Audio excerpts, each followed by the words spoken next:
치유보다 중요한 것. 모두가 치유를 받으나 모두가 그것을 유지할 수 있는 것은 아니다.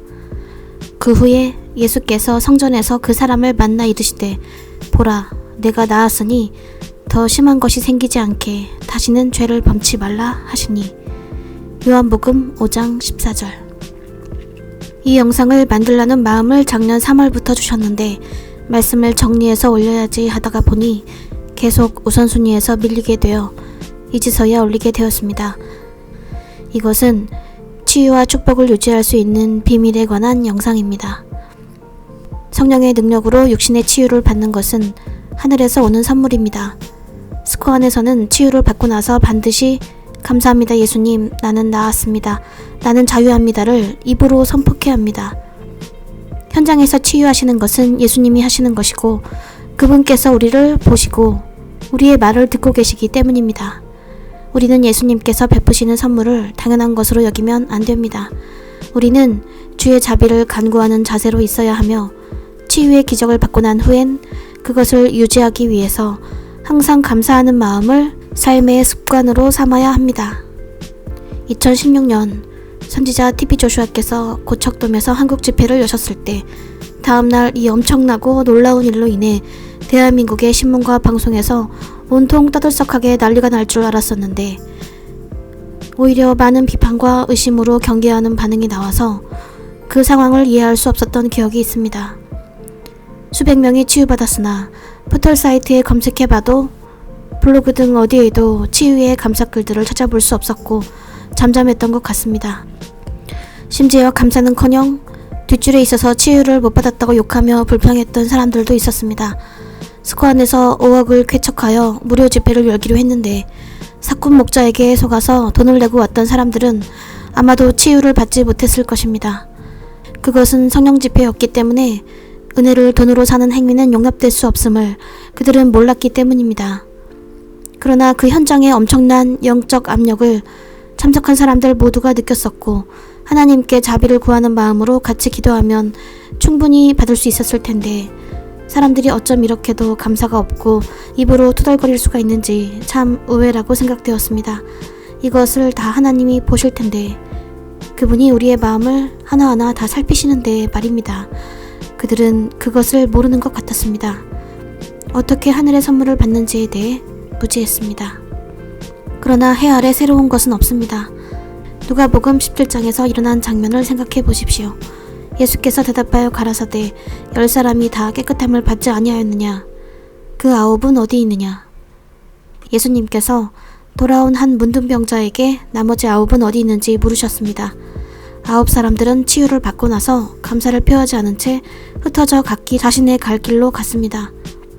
그 9이 과연 끝까지 치유를 유지했을까요? 왜냐하면 치유를 유지하는 것이 치유를 받는 것보다 어렵기 때문입니다. 그러면 유지에 앞서서 먼저 치유는 어떻게 받을 수 있는지 말씀을 살펴보겠습니다. 한 촌에 들어가시니 문둥병자 10명이 예수를 만나 멀리 서서 소리를 높여 가로되 예수 선생님이여 우리를 긍휼히 여기소서 하거늘. 누가복음 17장 12절 13절. 12절 13절에서 그들은 예수님이 지나가실 때 소리를 높여 우리를 긍휼히 여겨달라고 예수님의 주목을 끕니다.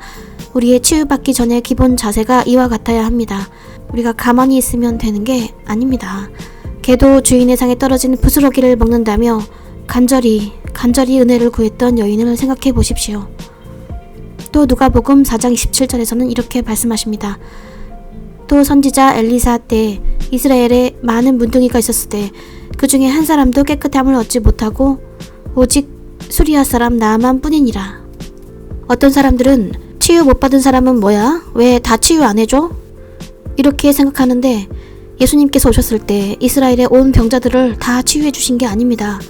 모든 소경들을 다 치유해 주신 게 아닙니다. 그들이 가만히 있는데 닥치는 대로 다 치유해 주신 게 아닙니다. 그들은 달려오거나 몸이 불편하면 소리를 질러서라도 예수님의 주의를 끌려고 노력했습니다. 누가복음 17장 22절에서의 그 문둥병자 10명은 예수님이 지나가실 때 소리 높여 예수님의 주의를 끌었습니다. 마가복음 19장의 소경 바디메오를 보십시오.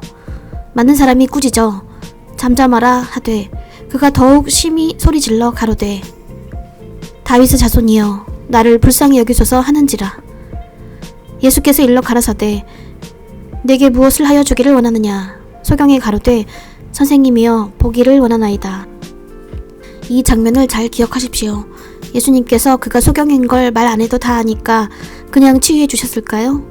아닙니다. 무엇을 원하느냐고 물으시고 그들이 원하는 바를 그들의 입을 통해 확실히 말하게 하셨습니다. 그러면 예수님께서는 소리 지르기만 하면 다 치유해 주셨을까요? 그들은 우리를 긍휼히 여겨달라고 주의 자비하심을 간구합니다. 우리는 치유를 받기 전 이러한 마음 자세가 필요합니다. 그래서 선지자 TV 조슈아께서 치유와 축사의 대화식 기도 때 항상 먼저 우리의 마음을 준비케 하셨습니다. 치유를 받기 위해서는 우리의 마음이 필요합니다. 마음이 그분과의 접촉점이기 때문입니다.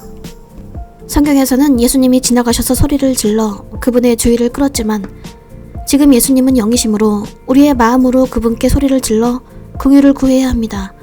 그러면 구체적으로 우리는 어떠한 마음이 필요할까요? 첫째는 용서하는 마음이요. 둘째는 자발성입니다. 즉 간절히 예수님의 주의를 끌 수 있도록 마음속으로 다윗의 자손이여 자비를 베푸소서 하며 긍휼을 구하는 마음으로 준비되어 있어야 합니다. 스코 안에서는 모든 사역을 성경에 있는 말씀대로 합니다. 그래서 스코 안에서는 항상 기도줄에 있는 환자들에게 Son of David, have mercy on me. 다윗의 자손이여 나를 불쌍히 여기소서. 이 성경 말씀을 그대로 입으로 외치게 하는데 이것은 그들의 마음이 치유를 위한 준비가 되어 있게 하는 과정입니다. 그래서 선지자 TV 조슈아가 지나가시는 그 그림자에 닿기만 해도 그들이 치유를 얻습니다. 그것은 부활의 힘이라고 하셨습니다. 만일 여러분이 그 두 개의 조건을 다 갖추셨다면 반드시 치유를 받을 것입니다. 하나님의 치유는 그것이 무슨 질병이든 불가능한 것도 어려운 것도 아니고 그저 숨쉬는 것과 같습니다. 그렇다면 이제 그 치유를 우리는 어떻게 유지할 수 있을까요? 유지가 치유보다 더 어렵기 때문에 우리는 누가복음 17장에 예수님의 말씀을 잘 새겨들어야 합니다. 누가복음 17장에서 그 문둥병자 10명은 제사장에게 몸을 보이러 가다가 나음을 받게 됩니다. 10사람 모두에게 놀라운 치유가 이루어진 것입니다. 그런데 그 이후의 과정을 살펴보십시오. 보시고 가라사대 가서 제사장들에게 너희 몸을 보이라 하셨더니 저희가 가다가 깨끗함을 받은지라. 그 중에 하나가 자기의 나은 것을 보고 큰 소리로 하나님께 영광을 돌리며 돌아와 예수의 발 아래 엎드려 살해하니 저는 사마리아인이라. 10명 중 1명만 하나님께 영광을 돌리는 모습이 나옵니다. 그런데 그마저도 그는 사마리아인이었습니다. 그 이방인만이 감사하러 되돌아온 것입니다. 예수께서 대답하여 가라사대 10사람이 다 깨끗함을 받지 아니하였느냐? 그 9은 어디 있느냐? 이 이방인 외에는 하나님께 영광을 돌리러 돌아온 자가 없느냐? 하시고 예수님께 감사하러 하나님께 영광을 돌리러 돌아온 자는 딱 1명의 이방인이었습니다. 치유는 10명이 모두 받았는데 그렇다면 나머지 9명은 과연 그 치유를 유지할 수 있었을까요? 저는 아마도 유지하지 못했을 거라 생각합니다. 그 후에 예수께서 성전에서 그 사람을 만나 이르시되 보라 내가 나았으니 더 심한 것이 생기지 않게 다시는 죄를 범치 말라 하시니. 요한복음 5장 14절 말씀에서 우리는 어떻게 치유를 유지해야 하는지 그 답을 얻을 수 있습니다. 많은 사람이 치유를 받되 그것을 유지할 수 없는 이유는 옛 습관을 버리지 못하고 다시 죄의 유혹에 빠져 종노릇하기 때문입니다. 그 결과로 더 심한 것이 생깁니다. 이것이 바로 치유보다 유지가 더 어려운 이유입니다. 많은 사람들이 죄가 들어오게 되었던 그 습관을 버리지 못하기에 다시 죄가 틈을 타고 그 이후에 더 심하게 되는 것을 예수님께서 아셨기에 특별히 이 말씀을 하신 것입니다. 이 영상은 선지자 TV 조슈아께서 천국으로 이양하시기 4일 전인 2021년 6월 1일의 마지막 대화기도 시간 영상입니다. 이 영상에 나온 이 여자분은 갑자기 소리를 지르는 악한 영으로 인해 자녀들이 무서워한다고 하셔서 번역하면서도 안쓰러운 마음이 있었던 분이었습니다. 그런데 이 여자분이 치유를 분명히 받으셨었는데 그로부터 1년 뒤인 2022년 3월 28일 헝그리 제너레이션 집회에 다시 등장하게 된 것을 알게 되었습니다. 전보다 더 심한 모습이었고 악한 영이 완고하여 쉽사리 나가려 하지 않았습니다. 저는 누가복음과 베드로전서의 말씀이 떠올랐습니다. 더러운 귀신이 사람에게서 나갔을 때 물 없는 곳으로 다니며 쉬기를 구하되 얻지 못하고 이에 가로되 내가 나온 내 집으로 돌아가리라 하고 와보니 그 집이 소재되고 수리되었거늘 이에 가서 저보다 더 악한 귀신 7을 데리고 들어가서 거하니 그 사람의 나중 형편이 전보다 더 심하게 되니라. 누가복음 11장 24절에서 26절. 근신하라 깨어라 너희 대적 마귀가 우는 사자같이 두루 다니며 삼킬 자를 찾나니. 베드로전서 5장 8절. 선지자 TV 조슈아께서는 치유는 숨쉬는 것만큼 쉬운 일이라고 하셨습니다. 전능하신 하나님께서는 불가능하신 것이 없기 때문입니다. 감기나 암이나 이 세상의 모든 불치병들이 그분께는 다 똑같습니다. 그러나 우리가 그분의 자비하심으로 치유를 받아도 그 치유를 유지하는 것은 우리가 소재된 우리의 마음을 얼마나 깨끗하게 유지하느냐에 달려 있습니다. 즉 마귀가 계속 바깥에서 어슬렁거리며 틈을 탈 기회를 보고 있기 때문에 우리가 예수님의 영으로 채워져 있지 않으면 빈 방은 곧 원수의 차지가 됩니다. 그런즉 누구든지 그리스도 안에 있으면 새로운 피조물이라 이전 것은 지나갔으니 보라 새 것이 되었도다. 고린도후서 5장 17절. 그래서 우리는 진정으로 거듭나야 하고 예수님 안에서 새로운 피조물로 새 것으로 다시 태어나야 합니다. 옛것을 버리고 이전 일을 생각지도 말고 자기를 부인하고 십자가의 길을 가야 합니다. 그 길은 결코 즐거워 보이지 않으나 결국은 우리의 유익을 위함입니다.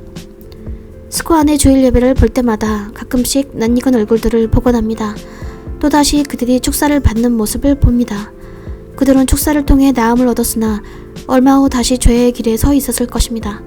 어려울 때만 찾는 친구를 사람들은 손절하라고 충고합니다.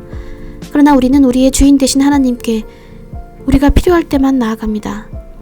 하나님은 자비하시니까 이렇게 생각하면서 많은 사람들이 치유를 받고 회복되어 몸이 건강해지면 다시 세상으로 갑니다. 그리고 죄가 들어오고 다시 엉망진창이 되면 또 주님께 두 손 들고 나옵니다. 우리는 주님 앞에 나아올 때 온전한 몸에 흠없는 산 제사를 드려야 합니다. 그렇지 않으면 우리는 주님의 기쁨이 될 수 없습니다. 크리스천은 예수님과의 관계로 사는 사람들입니다. 그 관계는 필요할 때만 이용해 먹는 일방적인 관계가 되어서는 안 됩니다. 예수님은 어제나 오늘이나 내일이나 동일하신 신실하신 분인데 우리는 그런 신이 없는 친구라면 심판의 날에 그분 앞에서 어찌 얼굴을 들 수 있을까요? 치유는 당연한 것이 아니며 우리의 구원도 그분이 대신 값을 치르셨으므로 공짜가 아닙니다. 우리는 그 고귀한 핏값에 대한 감사를 반드시 해야 하고 매사에 그분을 인정해드려야 합니다. 그래서 이것이 결론입니다. 우리가 몸에 질병이 있을 때 치유는 반드시 감사함으로 간구해야 하며 혹 우리가 긍휼하심을 입어 나음을 받았다면 치유의 유지를 위해 더 심한 것이 생기지 않도록 죄짓지 말아야 합니다. 이것이 치유보다 더 중요한 것입니다. 죄는 그 모양도 버리라 하셨으니 죄를 미워하십시오. 알면서도 계속 죄짓고 회개하는 반복적인 행태를 단호히 다 버리고 예수 그리스도로 옷 입으시고 항상 말씀 안에 거하십시오. 성도 여러분, 모두 주님 안에서 승리하시길 예수님의 이름으로 간구드립니다.